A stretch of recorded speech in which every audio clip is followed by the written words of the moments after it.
Bonjour mes amis, je suis contente de vous retrouver. J'espère que tout le monde va bien, voilà. Alors, à l'heure où je tourne cette vidéo, on n'est pas encore le 31. On est quel jour d'ailleurs aujourd'hui?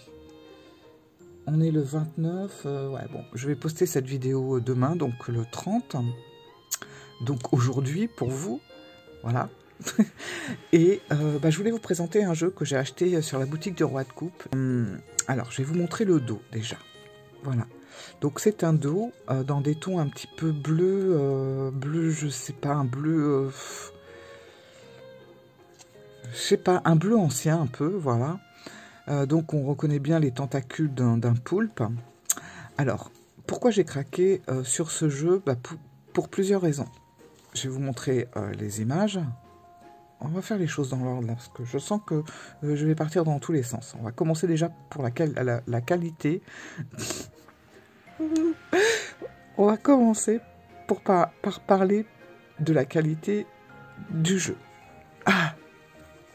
Alors, la qualité. Les cartes sont extrêmement agréables à toucher. Voilà, on est sur une qualité un petit peu, je dirais, vous savez, comme les cartes Grimaud. Pour moi, ça me fait vraiment l'effet des cartes Grimaud, c'est le même style. Ça glisse, mais c'est pas non plus une patinoire. Et puis en même temps, elles sont épaisses. Elles sont brillantes, mais c'est pas non plus, voilà, c'est pas un miroir non plus. Enfin, voilà, tout est très nuancé, c'est vraiment joli. Les tranches sont neutres. Alors, j'y toucherai pas parce que, vous voyez, les cartes sont quand même blanches devant. Le contour aussi. Je vais pas faire les tranches, ça va complètement baver, ça va faire très moche. Je ne toucherai pas non plus à la petite bordure qui entoure les illustrations. Bref, je vais pas y toucher. Voilà. Sauf pour le travailler. Donc, alors, on est avec un tarot que j'aime beaucoup parce que déjà on va, vous allez voir, on va dans le côté un petit peu, dans le graphisme un petit peu vintage déjà. On touche aussi, je trouve, un petit peu aux histoires de Jules Verne où on se sent un petit peu plongé dans ces histoires comme 80 000 lieues sous les mers.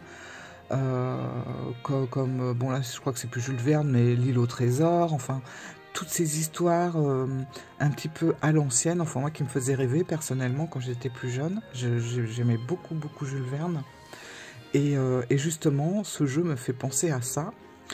Et alors il me fait aussi penser à la Bretagne.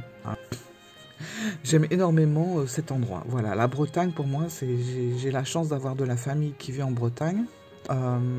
Et franchement,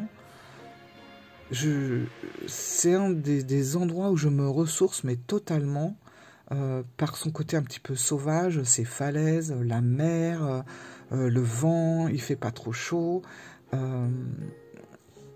enfin tout, voilà, tout me plaît dans la Bretagne, et ça me fait penser vraiment à ça. Voilà, alors, je vais vous présenter le jeu. Comme ça, vous allez voir un petit peu de quoi je parle. Et alors, on ne suit pas forcément le Rider-Waite, mais on y retrouve quand même les messages. Voilà. Là, on a le... C'est quoi que j'ai passé là? J'ai passé vite. Donc, l'as d'épée.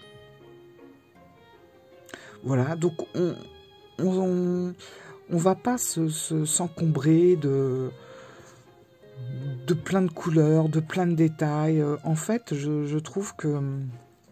moi, c'est toujours pareil. Hein, voilà, quand c'est trop détaillé, mais ça, je vous l'ai déjà dit plusieurs fois, quand c'est trop détaillé, ça me gêne un peu, en fait. Voilà. Il y a trop de choses. Moi, j'aime bien quand... je suis un peu comme la reine d'épée, moi. Il faut que ça soit clair, il faut que ça aille droit au but, faut trancher direct. Faut pas non plus... voilà, faut pas que je me paume dans plein de détails qui sont parfois un petit peu inutiles, faut bien l'avouer. Donc le magicien, voilà. Bon, on a tous les éléments qui sont posés. On a une boussole, voilà. On a tout ce qu'il faut pour pouvoir avancer. En fait, on a tout en main pour commencer. Donc, le roi de Pentacle, voilà. Alors j'aime bien parce qu'on a une petite touche de couleur verte. C'est très très léger. Et puis ce sont des couleurs très douces en fait. Le 6 de coupe, voilà, alors le 6 de coupe, ça rejoint un petit peu l'original, sauf qu'on a deux enfants, alors je crois que c'est pas des fleurs, hein. Dans le 6 de coupe du Rider-Waite, on a des enfants qui s'échangent des fleurs, voilà. Là, ils sont en train de se battre avec des épées. Mais j'aime bien cette illustration. Voilà. Ça, pour moi, vous allez voir, ce jeu, il est très réaliste, finalement, et très atténué, tout en restant vraiment dans la signification du Rider.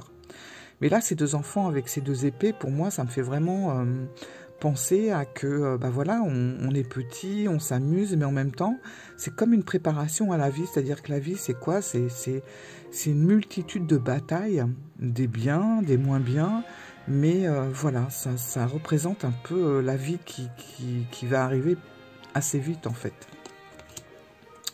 La reine de bâton, voilà, très belle. Les reines et les rois sont vraiment chouettes. La reine de coupe, avec ce côté un petit peu, vous voyez, brumeux là dans le bas, j'aime bien aussi. Le cavalier de coupe. Alors, les cavaliers ne sont pas sur des chevaux, hein, ils sont plutôt sur des bateaux, mais on garde quand même cette... moi, je trouve, après, ça peut être très personnel, mais je trouve que ben, la signification, elle est quand même là. Voilà, ben voilà, cavalier de coupe. Pour moi, le cavalier de coupe, c'est vraiment le beau parleur, c'est le romantique, c'est tout ça.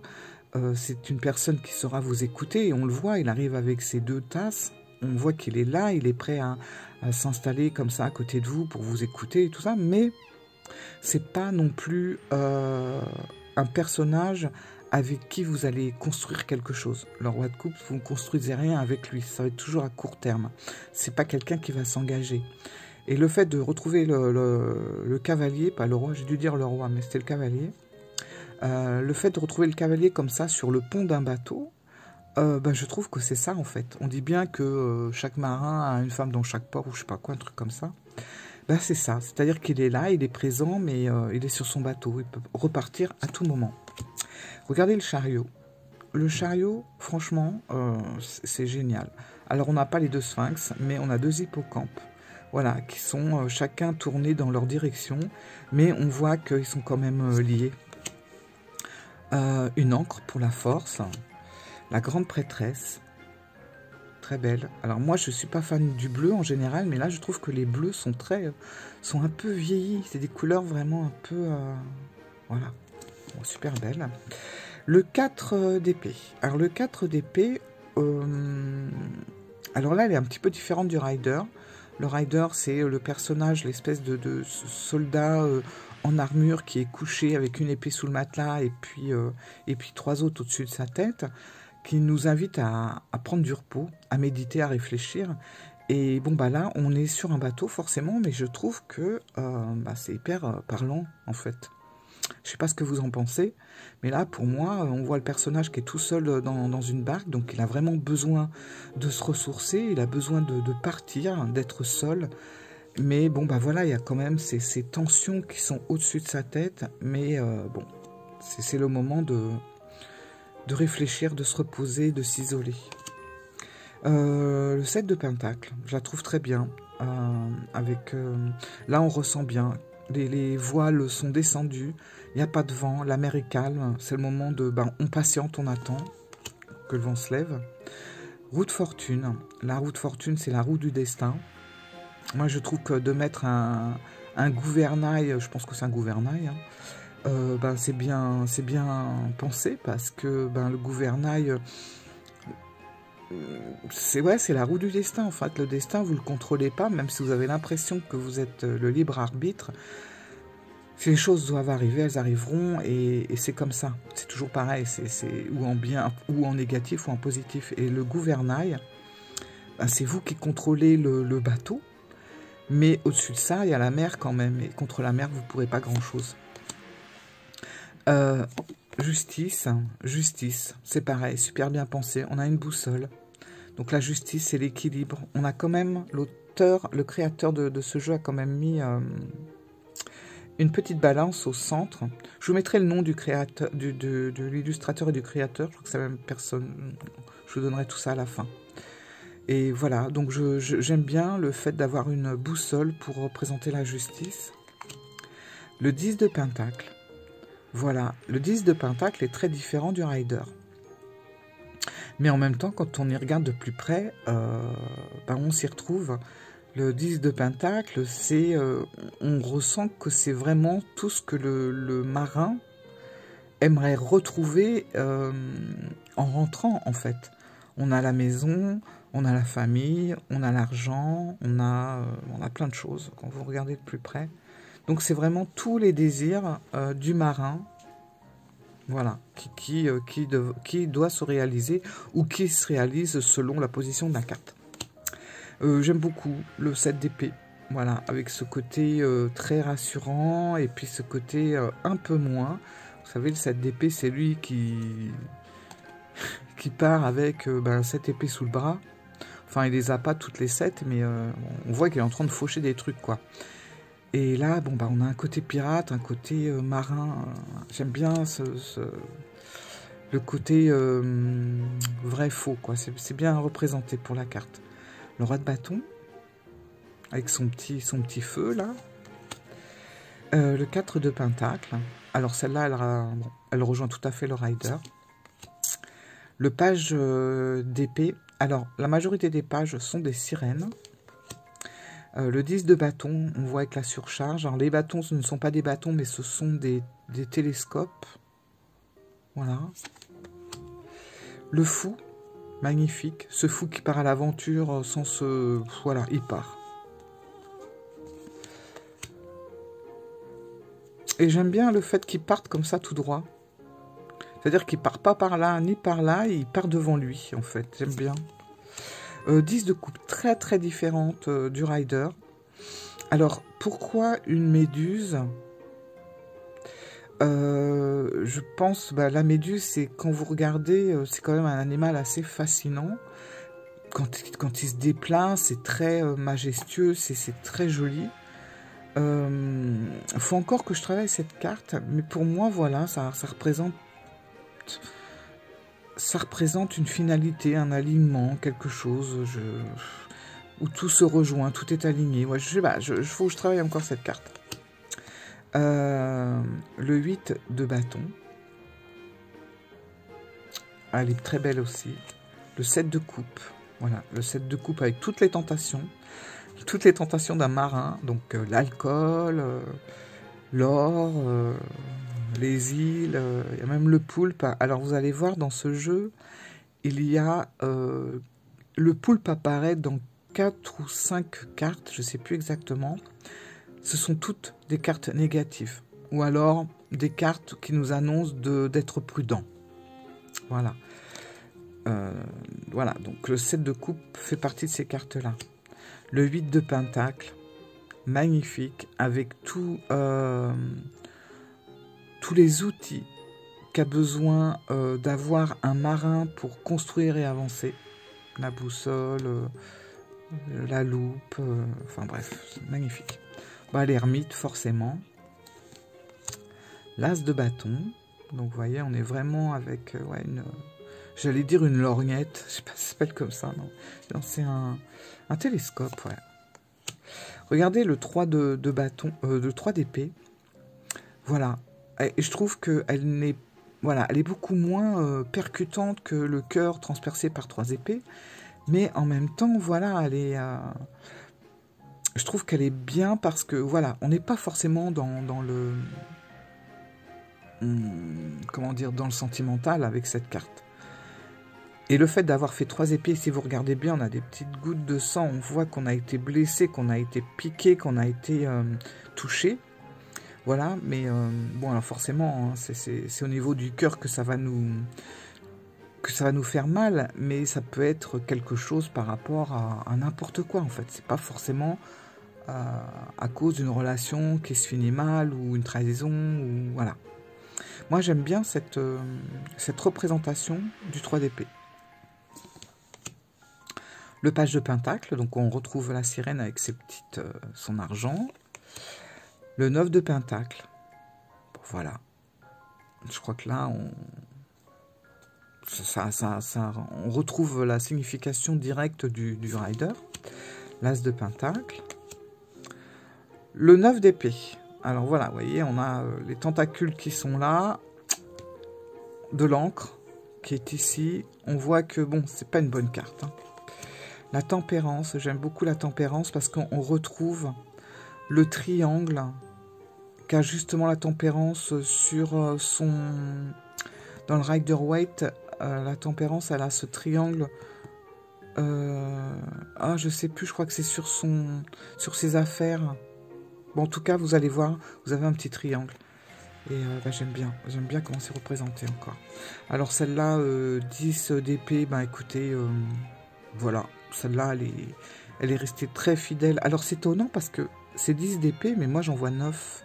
Je sais pas ce que vous voyez, vous. 1, 2, 3, 4, 5, 6, 7. Mais je vois 9 épées, j'en vois pas 10. Je pense que ça doit être une petite erreur d'impression, mais il manque une épée. Mais bon, c'est pas grave. Ah oui, je voulais vous dire aussi, quelque chose que j'ai trouvé très intéressant, c'est que vous savez, le Rider-Waite, on a les initiales qui sont sur le côté de Pamela Colman Smith, donc on a PCS, voilà, qui est ici. Et là, nous avons la signature. L'auteur a fait dans le même style sa propre signature. C'est, enfin, elle signe Tarot by Maisie, donc TBM. Et si vous voyez, on a bien le T, le B sur la tige du T et le M en dessous. Je trouve que c'est vraiment très sympa d'avoir fait ça comme ça. J'aime beaucoup. L'empereur.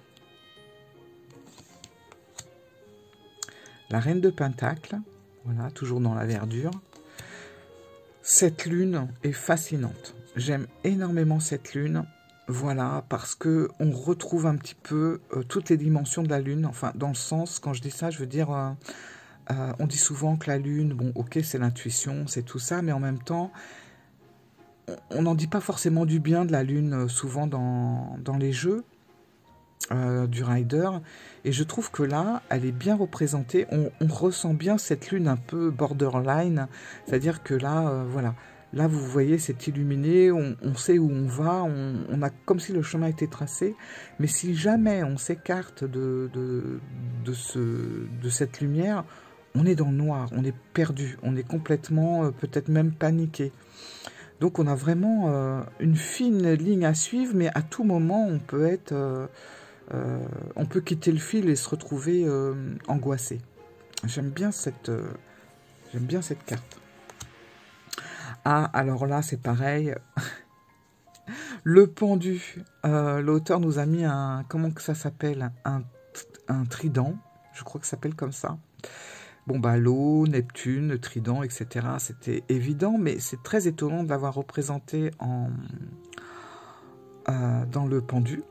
Mais en même temps, quand on réfléchit, qu'on travaille avec cette carte, moi j'ai trouvé que quand on regarde j'allais dire la fourche, le trident dans ce sens, on voit qu'il est planté dans le sol. Alors souvent, quand vous remarquerez le trident, quand vous regardez des images, il est souvent vers le haut. Sa position est toujours vers le haut. Et là, le fait d'avoir mis ce trident planté dans le fin fond de l'eau, on a vraiment, enfin moi je trouve, hein, cette sensation d'impuissance, de blocage, d'attente. Voilà. Donc je trouve que fallait le trouver, le symbole, hein, du trident planté, machin. Mais finalement, quand on réfléchit, qu'on travaille avec cette carte, on reconnaît et on ressent vraiment toutes les informations du pendu.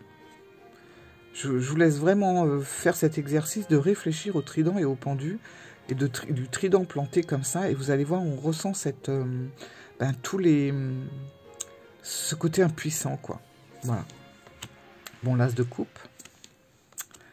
Ah, la reine de bâton me fait rigoler. Elle me fait rire avec ses lunettes, elle fait très intellectuelle. Le roi, vous allez voir, c'est pareil, il a des petites lunettes. Et bah ouais, c'est ça, quoi. Le roi, enfin, toute la suite enfin, bon, on va dire, on va parler des cartes de cours.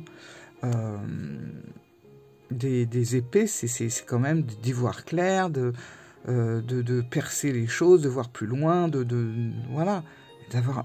Puis c'est le côté aussi, le côté moral, le côté logique, le côté intellectuel qui ressort, et de l'avoir avec ces petites lunettes là, ça m'a fait sourire. La mort. Donc là, on voit, hein, c'est mouvementé, et bon, voilà. On voit que là, il va falloir qu'on se batte contre certaines choses. Je regardais, mais non, on n'a pas le poulpe. En même temps, la mort, c'est pas forcément négatif, hein, on le sait, tout le monde le sait. C'est aussi de passer par des moments très mouvementés pour enfin retrouver un calme. Là, en l'occurrence, ça sera plutôt une mer d'huile qui va sûrement suivre à ça. Mais on est obligé de passer par tout ça, là. Donc, c'est pas spécialement négatif. L'impératrice, magnifique. L'étoile, j'aime beaucoup. Le 3 de coupe. Le 9 de bâton. Le jugement. Alors cette carte du jugement, je la trouve très intéressante aussi. De voir le personnage sur une planche, un petit peu comme s'il était sur... comment dire, sur une place publique, quoi, avec tous les gens qu'on a autour, là, comme si on attendait qu'il avoue, qu'il avoue, qu'il se confesse, voilà. Là, il y a des choses à se libérer, hein, ça se voit bien. Enfin, moi, je le ressens bien sur la carte. 5 d'épée. Bon, les 5, hein, voilà. On ressent bien aussi l'énergie du 5 d'épée dans cette carte. Voilà, il y a une bataille, il faut se défendre, il faut essayer de gagner la partie. Et puis, oui, on va sûrement faire du mal, voire pire, à des gens qui sont sur notre bateau, qui sont en face, mais on s'en fout, nous, ce qu'on veut, c'est gagner la bataille. Voilà. J'adore celle-là. Le cavalier de bâton, là, pour moi, c'est... Je sais pas, ça me fait penser à la Bretagne dans les années 1900, 1930, je sais pas, il y a un petit côté désuet dans cette image, avec ce personnage sur le phare qui regarde au loin.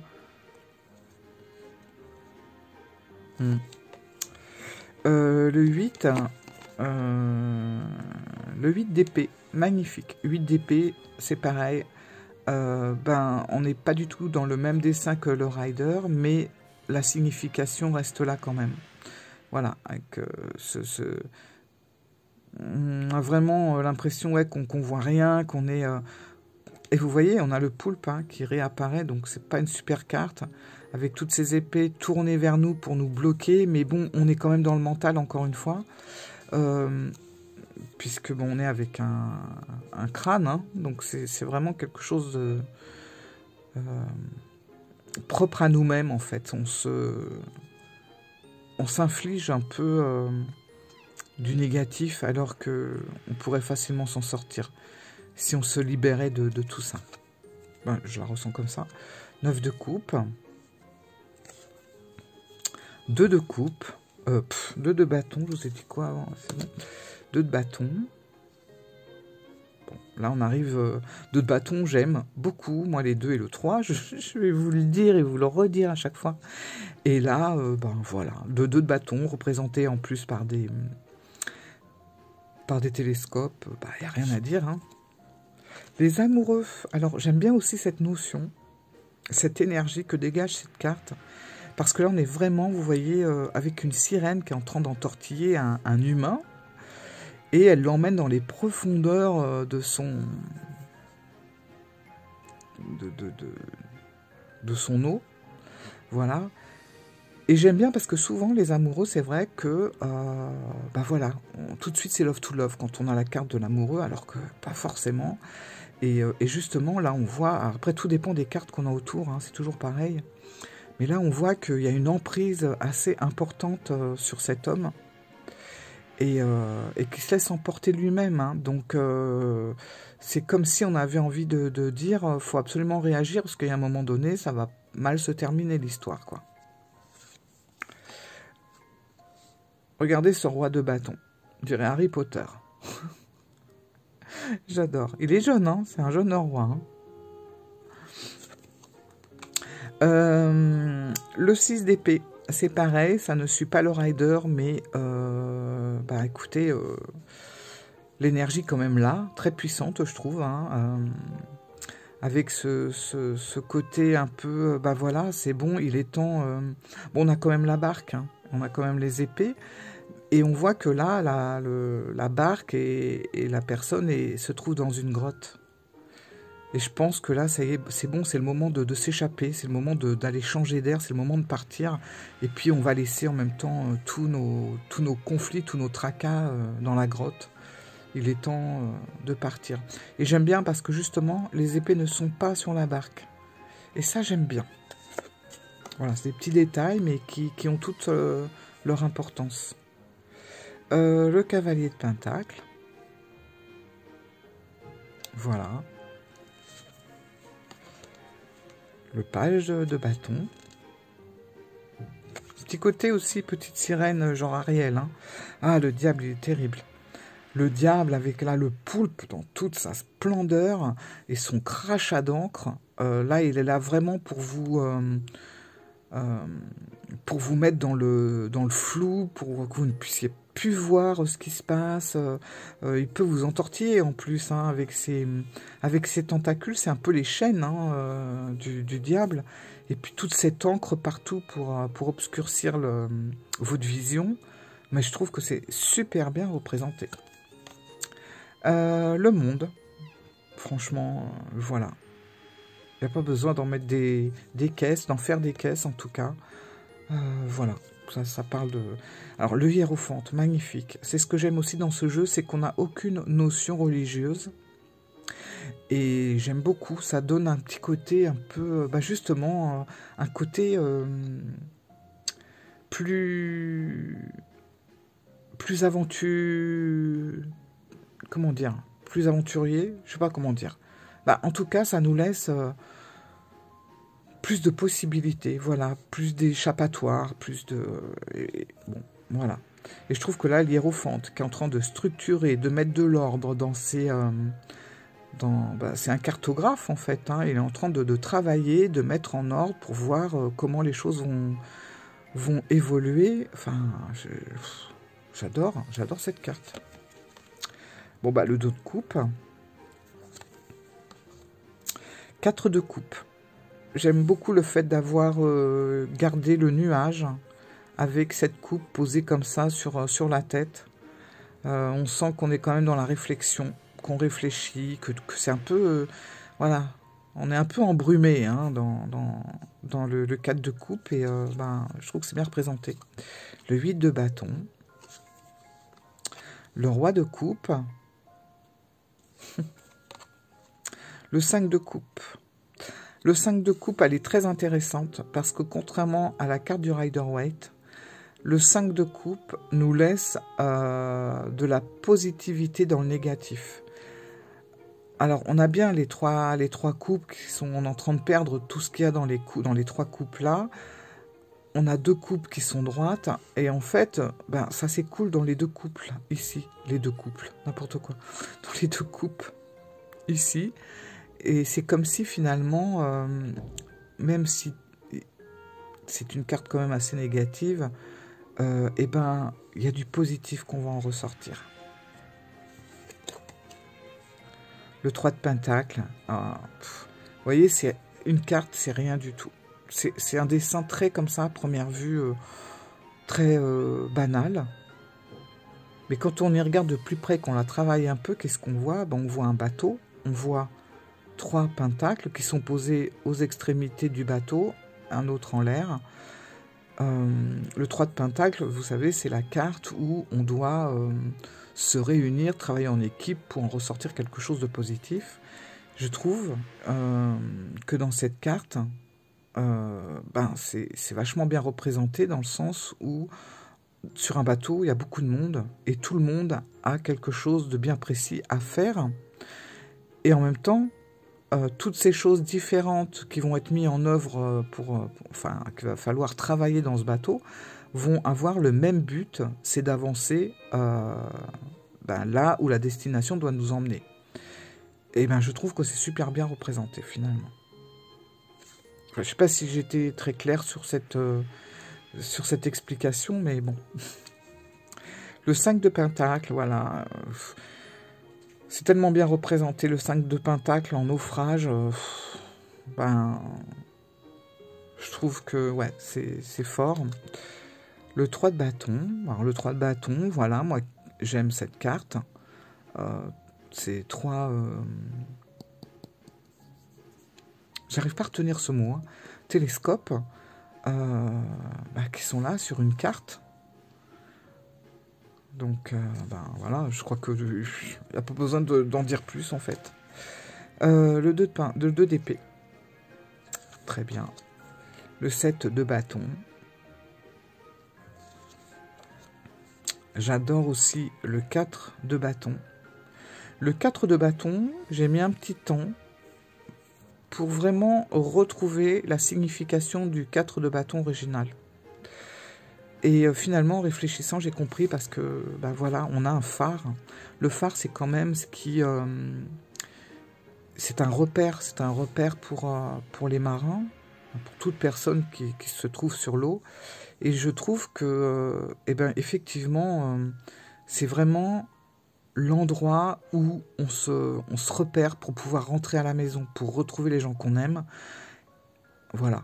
Donc, avoir les 4 de bâton qui montrent un équilibre, qui montrent que c'est ici, ouais, je trouve ça bien fait. Le page de coupe, le cavalier de bâton, le 6 de pentacle. Bon, voilà, là on reconnaît aussi. La tour est terrible, dans tous les sens du terme. Elle est, je la trouve belle en plus, cette carte.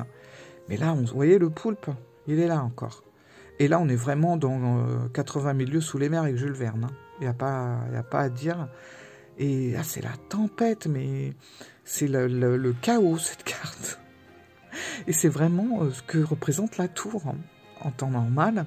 Et là, on ressent la force, la puissance de ce qui se passe.